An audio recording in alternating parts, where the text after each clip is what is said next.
Pozdravljeni, dragi otroci! Veseli me, da smo ponovno skupaj v mojem knjižnem kotičku. Tako, ravno sem urejala sceno. Sladkarije! Zdajle res nimam časa za sladkarije. Čakajte. Jaz sem se pa nekaj spomnila. Tukaj imamo gozd, pa imamo sladkarije. Ali ni bila ena pravljica v gozdu? Pa o dečku in deklici? Kako jima je že bilo ime? Spomnim se, da sta bila bratec in sestrica. Dajte mi prosim pomagati. Deček je bil Jure? Ne, ni bil Jure. Janez? Ne, Janez ni bil. Janko. Spomnila sem se. Dečku je bilo ime Janko. Njegova sestrica pa je bila Mojca.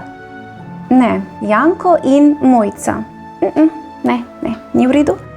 Janko in Mateja. Janko in Mateja. Ne sliši se v redu, a ne? Kaj pa je že bila ta deklica? Metka. Točno tako, hvala otroci. Janko in Metka sta bila ta dva.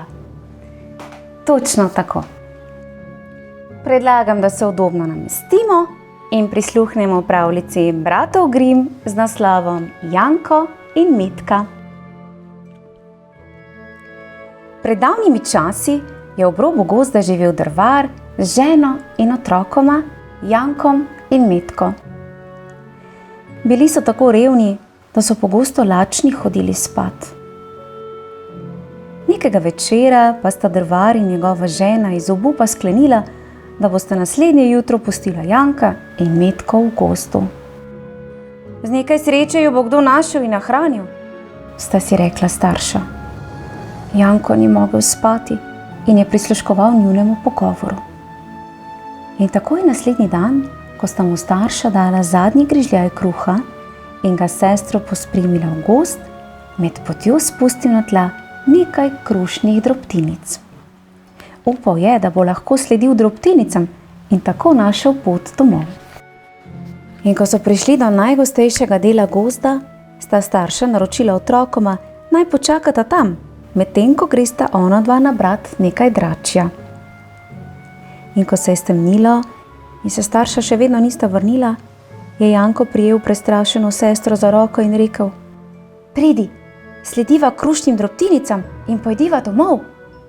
Toda na potki nista našla prav nobenih drobtinic. Ptički so jih vse pozobali. In ker se je bilo v temi nemogoče znajti, sta si otroka v suhem listju pod drevesom naredila ležišče in izmučena zaspala. Zjutraj sta pot nadaljevala, toda tudi pri belem dnevu nista našla domov. Naletela pa sta na pisano hiško. Kako lepo! Kdo ve, ali živi tu kakšna dobra duša, ki bi nama lahko pomagala? Sta je spraševala Metka. In ko sta se odpravila k hiški potrkat, sta presenečena odkrila, da so njena vrata narejena iz čokolade, stene iz piškotov, streha iz marcipana, okna pa iz prosojnega sladkorja. Kako slastno! Janko in Metka, ki že 2 dni nista jedla, si nista mogla kaj, da naj bi hiške tu in tam poskusila. Drobec strešnika, košček okna. In ko sta takole uživala v nepričakovanem prigrizku, so se odprla vrata in iz hiške je stopila prijetna starka, ki je prijazno rekla: Le kaj mi v hiši prečudno škreblja? Jo gludajo miši, zajec morda? O, ljuba otročiča, sta to vidva? Ne stojte na pragu, kar naprej izvolita.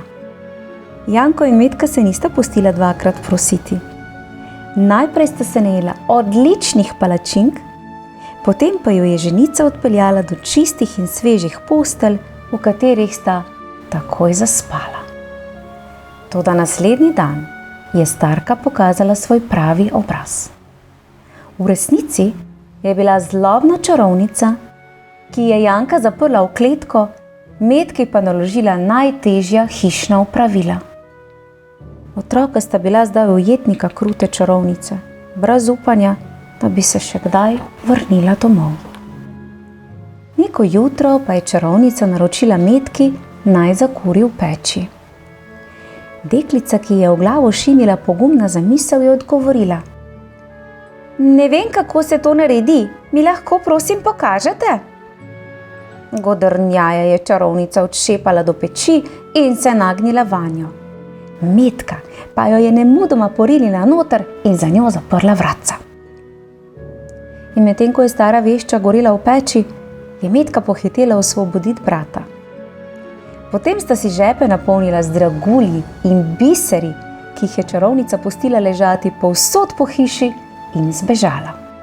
In ko sta prišla do brega reke, jima je čeznjo pomagala raca in lahko sta se vrnila domov. Starša, ki jima je bilo žal, da sta jo zapustila, sta jo sprejela v solzah, jo stisnila v objem in obsula s poljubi. Zahvaljujoč čarovničjim dragocenostim, družina odtlej nikoli ni več trpela lakote in živeli so srečno do konca svojih dni. Še dobro, da se je vse izteklo tako, kot se je, kaj ne? Vse se je srečno končalo, bratec in sestrica sta si pomagala, stopila skupaj in na koncu so bili vsi skupaj srečna družina. Zato, otroci, večkrat se stisnite k svojim staršem. In če vam je bila všeč tale pravljica, potem vam bodo zagotovo všeč še kakšne druge pravljice, ki jih znova in znova pripravljam za vas. Do takrat pa se lepo imejte in se vidimo prihodnjič. Čau, čau!